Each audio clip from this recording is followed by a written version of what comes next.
It really strikes me in this moment in time how many new technologies, whether that's products, apps, influencers, there's such a focus on stress and wellness and so much being marketed as solving some of these problems. And I think that stepping back to think what are sort of the puzzle pieces that we as scientists are still putting together, I think that's really useful for consumers to be able to have the tools and kind of this common language to make informed decisions, to feel better about talking with other people about these topics, and also have a little bit more on like the human side of who is doing this science.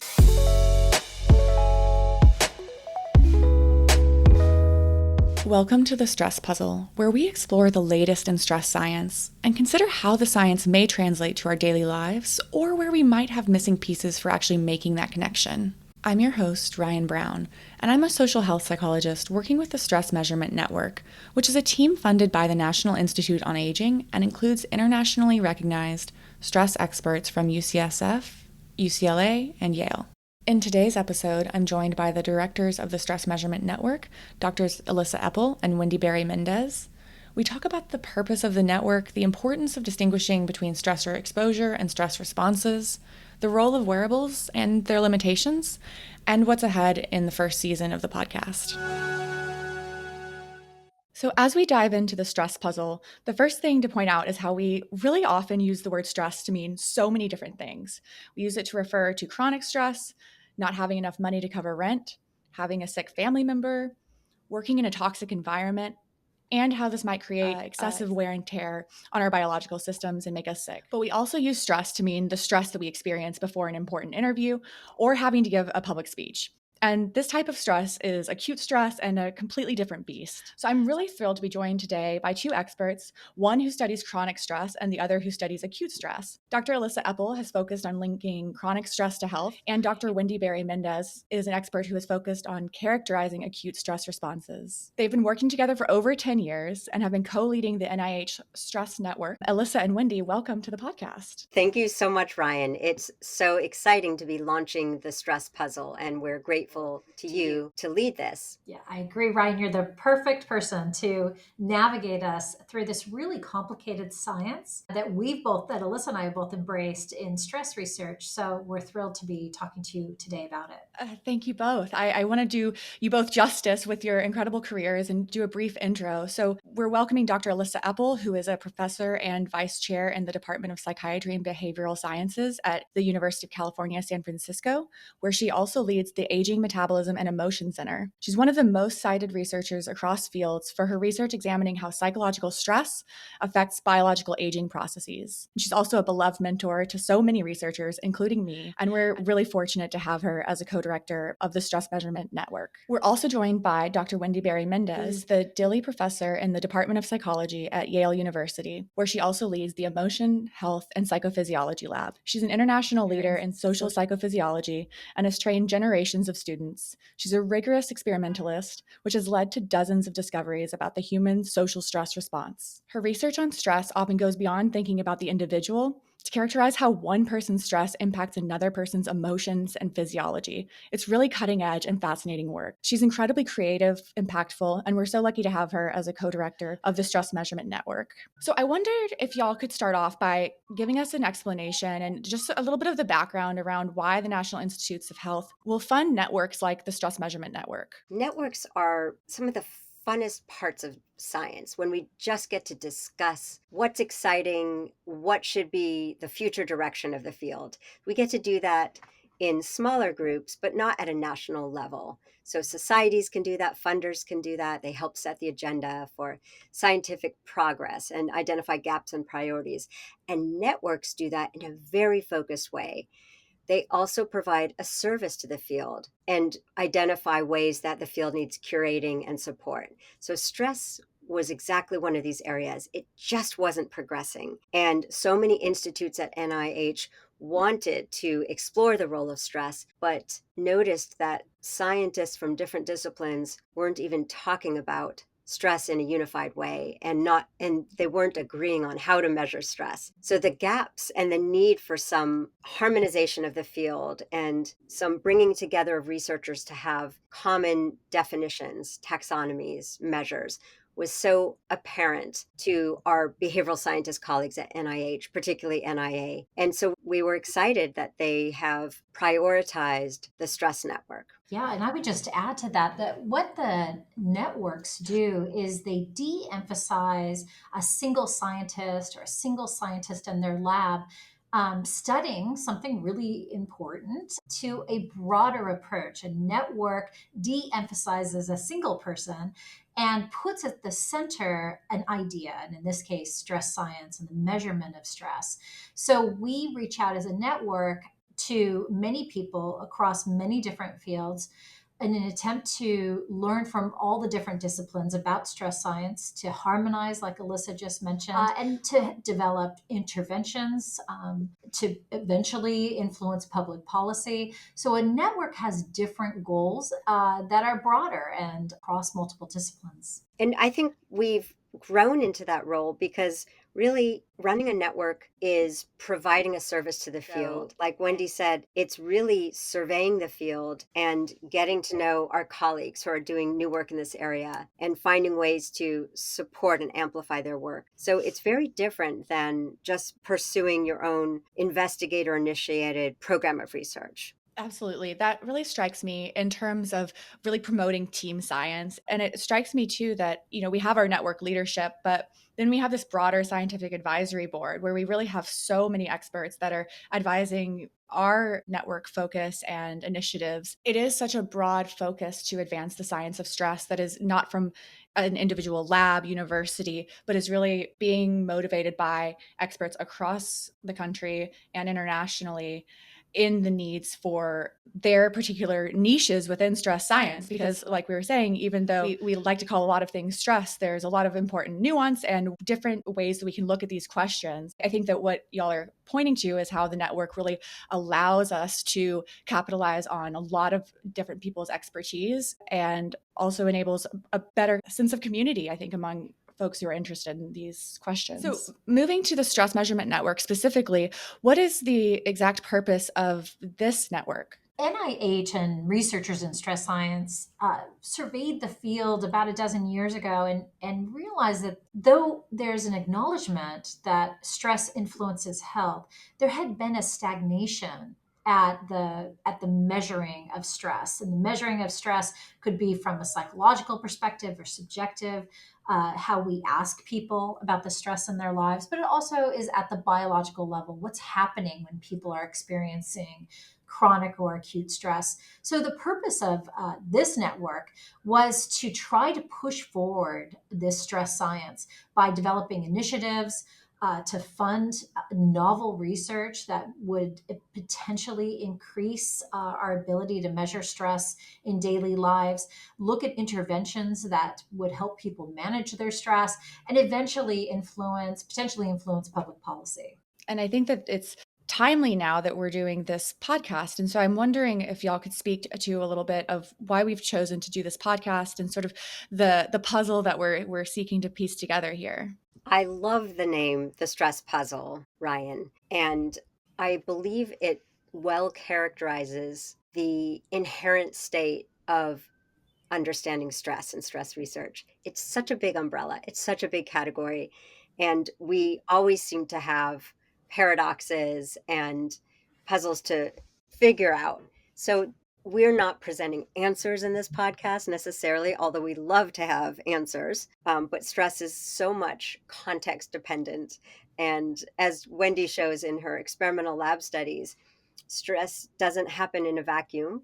It unfolds in a very specific way in social context. So it really reflects both what's happening in the social and physical environment and what the person is bringing to it in terms of their life experience and expectations and automatic mental filters. So there's so much that goes into the stress response that we're always learning and getting better at predicting and understanding biological stress responses. I love what Sapolsky said many years ago, which is that stress is so unique and particular in any one moment. It's like a signature, a personal stress signature.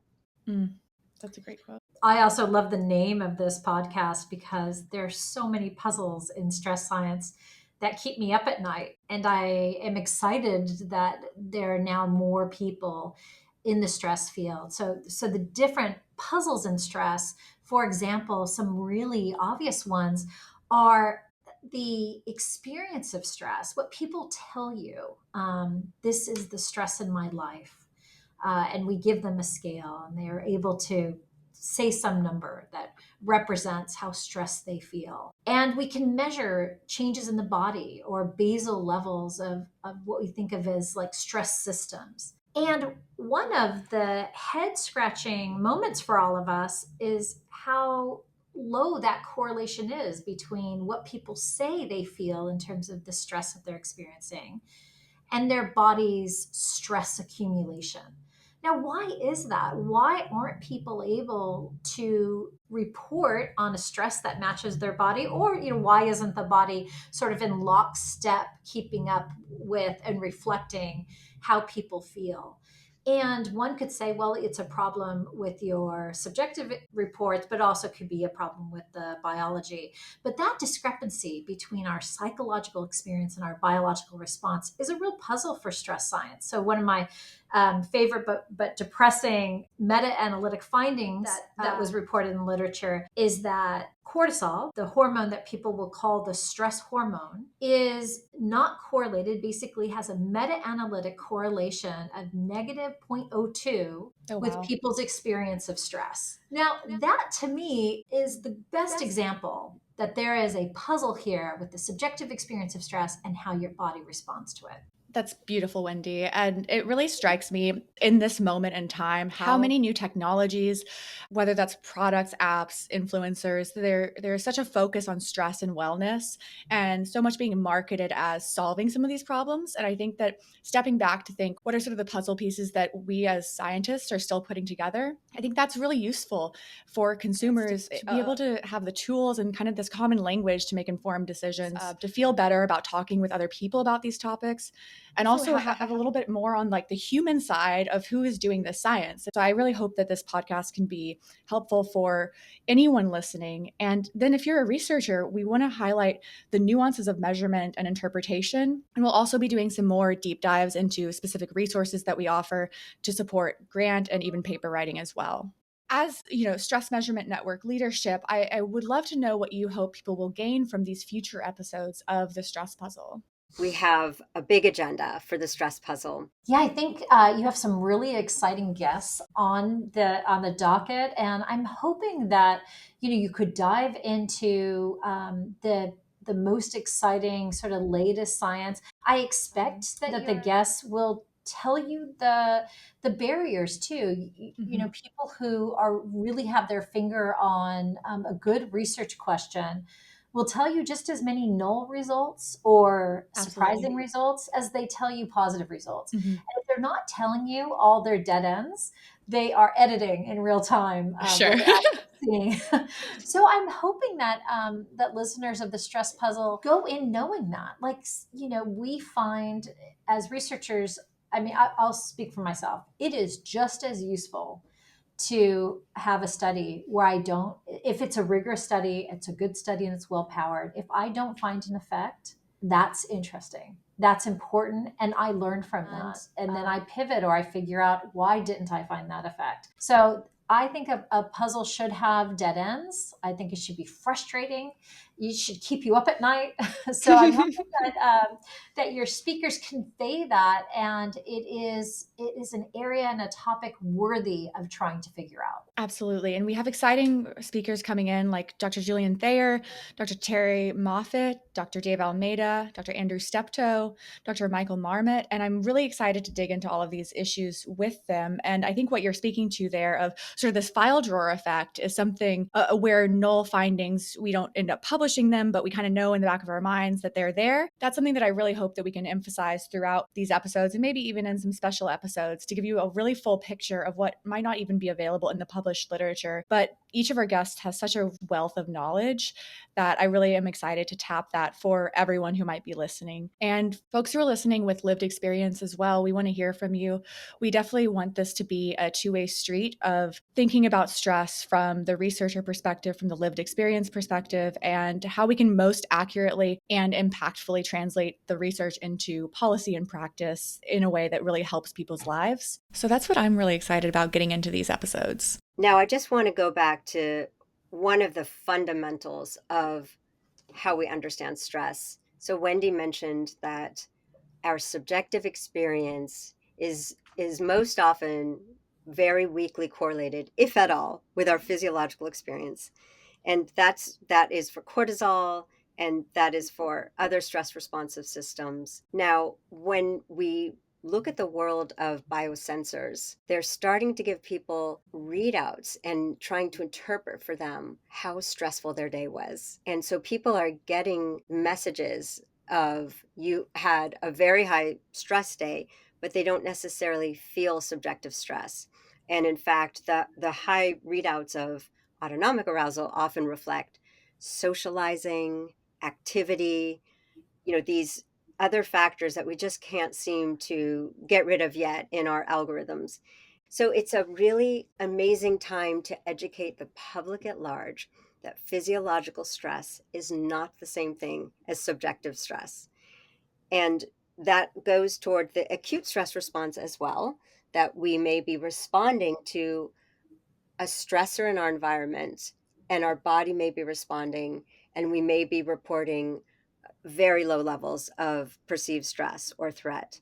So this is part of the puzzle, is understanding, well, which channel matters? Do they both matter? Do algorithms of levels of emotional responses, cognitive appraisals, and physiological responses matter? The stress response is so multidimensional and complex. Yes, I completely agree with Elissa. I mean, it's almost frustrating that we use the word stress so loosely to mean so many different things. So, Ryan, in the beginning, you sort of talked about the chronic versus acute. But even in an acute stress setting, imagine, you're about to give an interview and it's for a job you really want. And you might even feel your heart beating fast. But that fast beating heart doesn't necessarily mean that you are having a bad stress response. In some way, your body is betraying you and it means you're really nervous. If I gave you the idea that, look, stress and how your body responds to something that's important, you should think of it a lot like physical exercise, right? If you were on a treadmill and you really wanted to get a great workout, you might run harder and your heart would beat faster. And there's no way you would interpret that as negative, right? Because it's about getting oxygenated blood out to your muscles. Mm-hmm. Well, in the same way, when you're doing something cognitive that has a high motivational impact, you want to do well, your body is going to respond and it needs that oxygenated blood out to your brain, out to your muscles to perform better. So, back to that interview, walking in with a pounding heart rate could help you perform better. Now, it also could undermine you. It could make you, stutter on your words, make you freeze and not remember the details that you wanted to remember. But the difference in the physiological responses that you have, that would be basically a good stress response versus a bad stress response, is not going to rely on something that's just your heart rate. There's lots of changes in your body. Some of these changes are going to help you perform better, and some are going to help or basically undermine your performance and be part of a worse outcome. Teaching people when their body is responding positively and adaptively and how to harness that versus the times that your body betrays you and actually undermines your performance is a really exciting future direction of wearables that could help you potentially harness those two different responses. That's one of the most exciting areas, Wendy. I want to point out one more foundation about understanding stress. So we've talked about acute versus chronic. We've talked about physiological versus psychological and how they're largely independent channels. And then Wendy's talked about the type of stress response, positive and adaptive versus more of the negative stress responses. There's one more distinction that's so obvious that we're at risk of not bringing it up. That is stressors versus stress responses.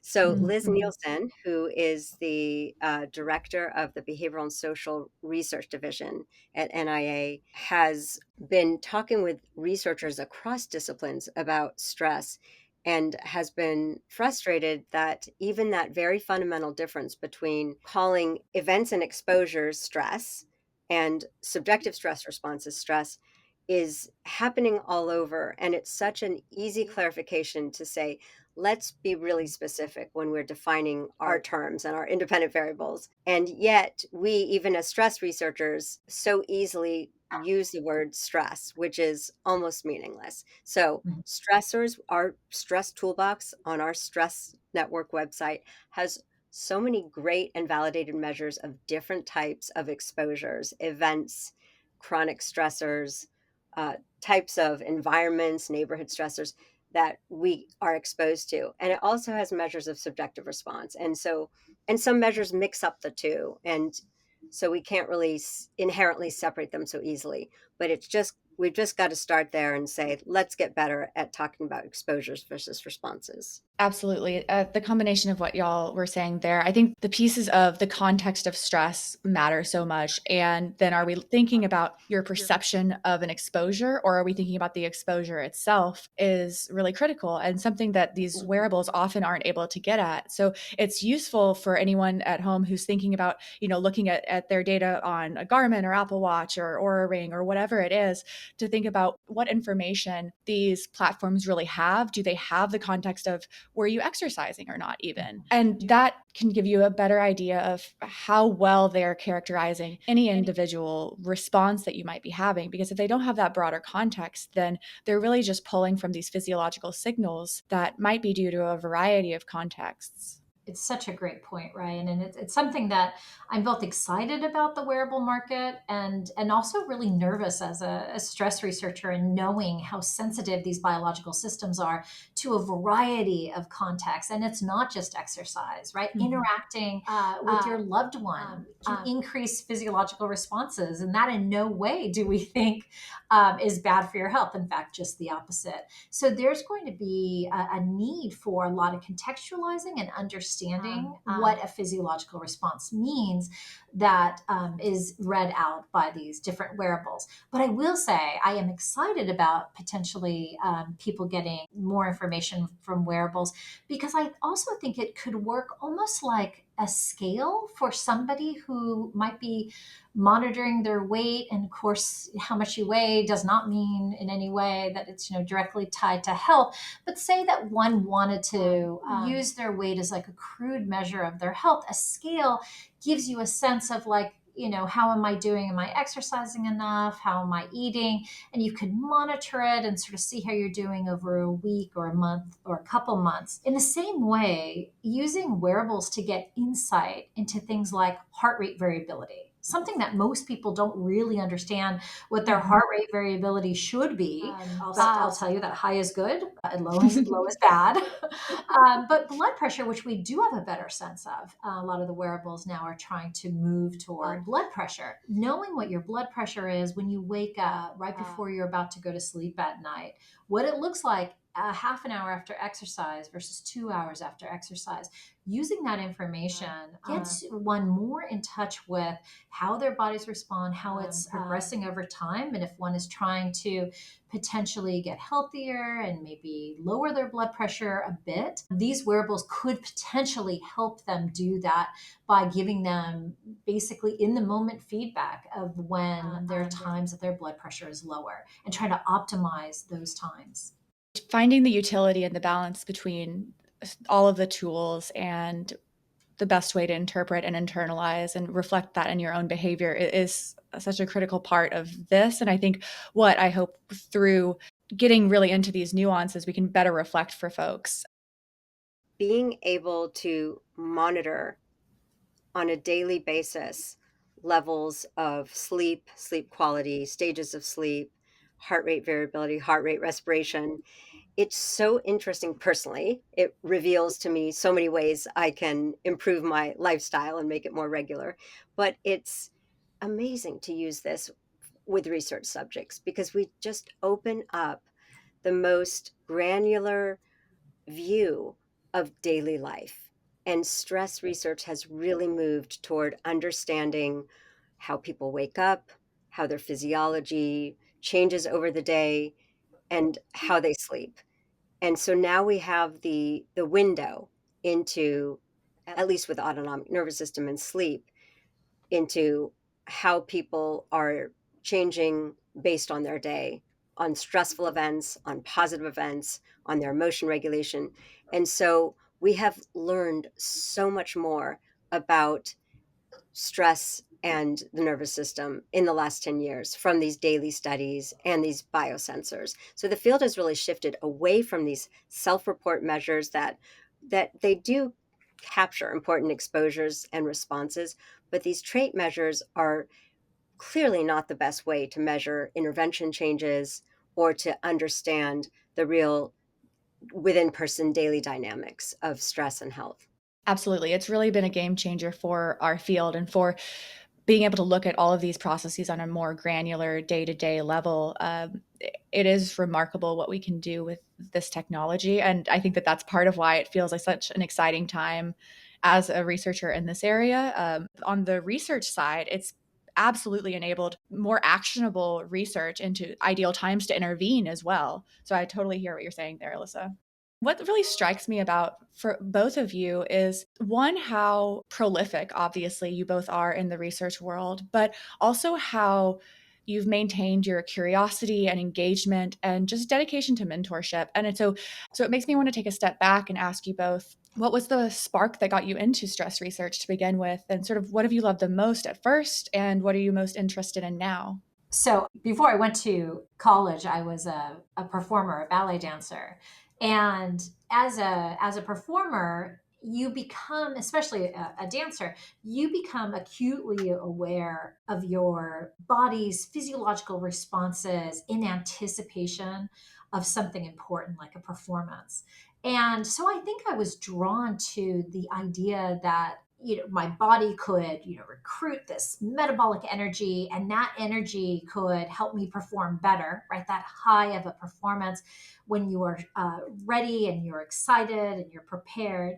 But those same physiological responses could do just the opposite when you're not prepared, when you feel like you're not ready for a role or somebody's really important in the audience that you don't want to disappoint. So I think I was always drawn to that idea of how your body responds to these important moments in your life. And so I think I was just naturally drawn to stress science. When I started studying physiological responses and emotions and stress, I was also drawn to this idea that people don't always report what they actually believe, and that bodily responses can give you a window into what people might be unwilling or unable to tell you. And that came from work when I was looking at people interacting with others who they were more unfamiliar with, who might be from different social groups. And people often would report enjoying an interaction, but then their body would suggest that they were more awkward or unsettled. And so I've always been interested in both that discrepancy and how your body responds. And then now I'm really excited. We're talking a lot about wearables, but this huge benefit is that you're getting people's responses in their daily life. And as great as a lab study is, with all of its controls and its very careful and rigorous manipulation, what a researcher wants to understand often is how people respond when it's critically important to them. And, interacting with a spouse or having to talk to your boss, those moments in life that are really critical, these wearables could give us insight into those. So I'm really excited about this next generation of being able to measure the body in real time and delivering interventions in real time to help people manage their stress. Oh, Wendy, I love that you drew that connection. See, I haven't put it together in my head how directly that experience of performing in ballet really did prep you to be very interested in like acute stress effects. Yeah, definitely. That's awesome. What Right. about you, If you get Elissa? close to Wendy right before you have to give a talk or defend your dissertation, Wendy, what do you do to help your colleagues?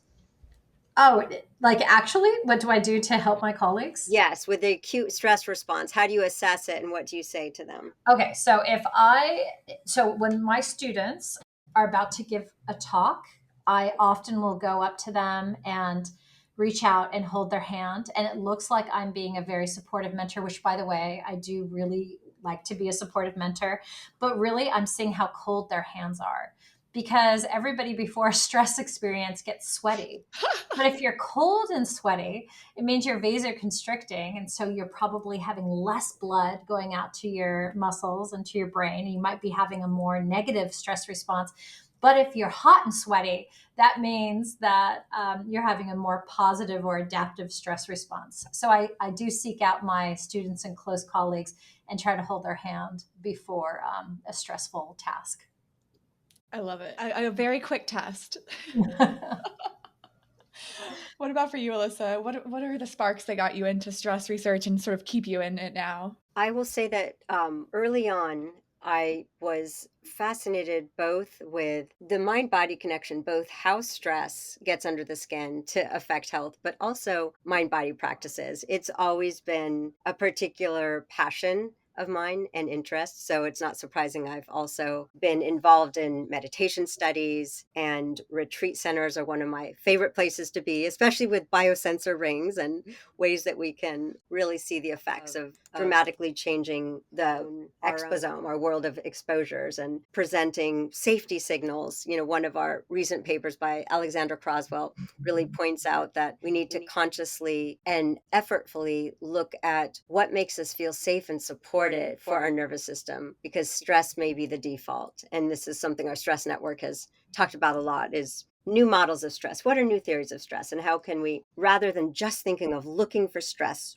in the midst of acute stress, what about looking for how much someone holds on to stress when nothing is happening, when they're having a resting baseline? This idea of, can we change our resting baseline through meditation or other mind body practices? So that was my interest going in. And really, I would say, understanding the stress physiology from the cellular level to the nervous system has just remained a fascination. We're still learning more about understanding the human stress response and how that's relevant to development, reproductive development, and aging. So at the beginning, there was very little research on the acute stress response in a standardized way and ways that we could look inside. And so, way back when we were in graduate school, these acute stress studies were just starting to blossom. And particularly from the Trier group, Dirk Hellhammer and Clemens Kirschbaumer, they were identifying the boundary conditions and the parameters of what stresses people out in the lab. Can we make a standardized protocol? What is the normative cortisol response and to some extent autonomic response? And just mapping that out opened this whole world of trying to understand the HPA axis response to an acute social stressor. And so one by one, these studies were coming out. And that was when I was entering the field and realizing how much we could learn with lab studies and looking at salivary cortisol trajectories and even upon awakening. Now you can't even keep up with that field because it's so large. But at the very beginning, each study that comes out increases our knowledge in the field by a huge amount. So it was the same for when I started studying this relationship between stress and abdominal fat. There was a few rat studies, there were a few correlational human studies. So it was so exciting to see not just what our studies found, but what other people were finding across the world. Same with telomeres. We did one of the first stress telomere studies, and then it was so exciting to watch as the field evolved and other studies popped up in other parts of the world linking telomeres to some aspect of stress or mental health. And again, now I can't keep up. So it's exciting to be at the beginning when you can read every study in detail. And then the field really moves on. So now we're deep into social genomics, like epigenetic clocks, and boy, is that field moving fast. Hold on to your seat, because what clock you study today is going to Mhm. change next year. So that's been really keeping up my curiosity and wonder at how quickly we learn and how we can put together the story of stress from from cell to society. It's such a fascinating time to be someone who likes data and also studies stress. There have never been more wearable options for people to track metrics, and we've been discussing that already a little bit. But I'm curious what you think about this availability of data, and how do you use wearables or manage your use in your own life? And Wendy, I'm wondering if you might be able to speak to this. Yeah. Yeah, it's a great question, Ryan, because I think it is normal for researchers to be influenced by their own data. So when I'm part of PI for a large study that used an optic sensor that was embedded in some phones and wearables to measure blood pressure, and I helped write an algorithm that would translate that information into blood pressure responses. And we launched a big study that was called My BP Lab. And we had hundreds of thousands of people from all over the world measuring their blood pressure and their sleep and their stress and emotion in everyday life. And we looked at some data that showed really compellingly that when people slept less than they typically sleep, so these were daily responses, so we're tracking people's sleep every day, and then their morning blood pressure. And for any person, when they slept less than their average, their blood pressure was higher in the morning. And when they slept at their average or more than their average, greater than their average, their blood pressure was lower. And that happened until you hit about 7 to 8 hours a night, and then blood pressure stayed pretty flat. And I used to be somebody who convinced myself that I didn't really need 7 or 8 hours of sleep. I was one of those people who, would try to convince myself I could just make it through on caffeine alone. And I saw those data and I changed my behavior. And now I Wow. sleep at least 7 hours of sleep. 7 hours every night. I demanded of myself. I changed my traveling so that I don't ever get less than 7 hours of sleep, because morning blood pressure especially is so critical for good health. You want to start the day with your nadir waking blood pressure lowest levels. So that was really impactful for me. Awesome. So I'm definitely really curious about each of y'all's perspectives on the future of stress science and directions in the field that we need to be moving.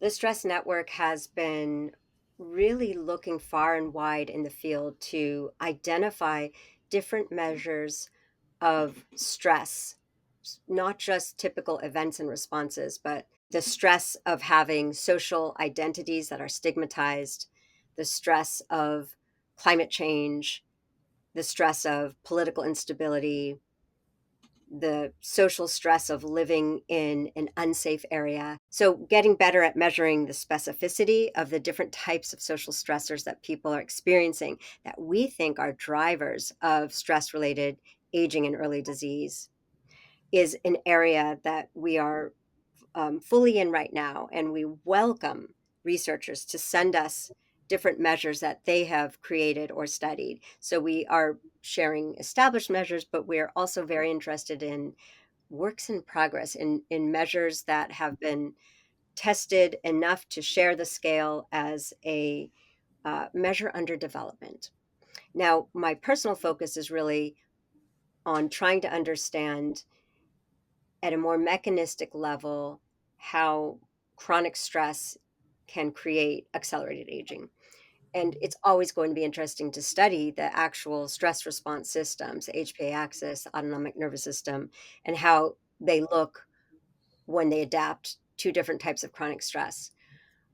But one of the more fruitful directions may be understanding the, the mechanisms of how stress causes disease at the cellular level. So, for example, there is a lot of emerging research on understanding mitochondria, energy dynamics as a basis for understanding stress effects and how they create the whole syndrome of aging and changes in different organ systems and regulatory systems. So getting down to fundamentals with omics, and particularly with mitochondria, like the work of Martin Picard, is going to be a very fruitful direction for us. That's wonderful. Thanks, Elissa. And I think that what you're speaking to there is we're really excited about this focus on energy transformation and a lot of the underlying biology that's going on. And so I'm curious, putting aside the biology, Wendy, where do you see the most need for stress science research? Yeah, I think there's some really exciting opportunities ahead, leveraging wearables, which we've been talking about quite a bit, but using that information from the body to deliver stress interventions just in time. It's a label that means, so as somebody was getting more stressed and maybe at some pivotal moment, being able to deliver some stress management tool, whether that's listening to relaxing music, encouraging them to engage in paced breathing, or offering some psychological intervention to help people manage their stress, or at least harness it in a way that might be more beneficial. So I think stress interventions is really exciting. I think another area is looking at stress not just at the individual level, but in dyads and families and groups. So our emotions, motivation, our stress responses don't just live in us, they emanate from us and influence people around us. And imagine the last time that you were with a friend, maybe, who was really anxious or nervous about something. You might have even picked up on that and felt it yourself. And now it starts shaping your own stress response. And I think the idea of looking at stress, not just how it affects an individual, but in the wider community that you live in, and us understanding those dynamics. How do communities experience stress, so we can potentially intervene at a system level. I also think we need to do some good work on measuring stress. I mean, back to almost the first sentence that we said, Ryan, which is, how do people experience stress? Can we get better at measuring it? And can we help people label and identify the experiences that they're having to better and more accurately label what they're feeling? Maybe somebody is just feeling unsettled, or maybe they're excited, or maybe they're dreading. But the more accurate and precise your labels are, may it potentially help you resolve those feelings better. So I think giving people a better language to talk about stress is a really exciting future direction as well. I really love all of those areas. I think that a core reason why your science continues to be so exciting for everyone in the field is that you look beyond just the individual and consider the broader dyadic or close relationship community level. And I think that speaks to how, as a field, we're trying to move more towards interdisciplinary work and really advancing work that can inform policy. And when you're talking about those stress interventions, I think it's especially exciting to imagine the kind of just-in-time interventions that could be supported in this world of telehealth and where folks have really limited access to mental health resources. That really stands out to me as a service that this kind of research and this kind of access to technology can actually impact people's lives when they're further away from, a clinically trained psychologist or something like that. That gets me really excited as well. So I'm really glad you touched on that piece. Yeah, and Ryan, I expect you to be one of the leaders in that emerging field.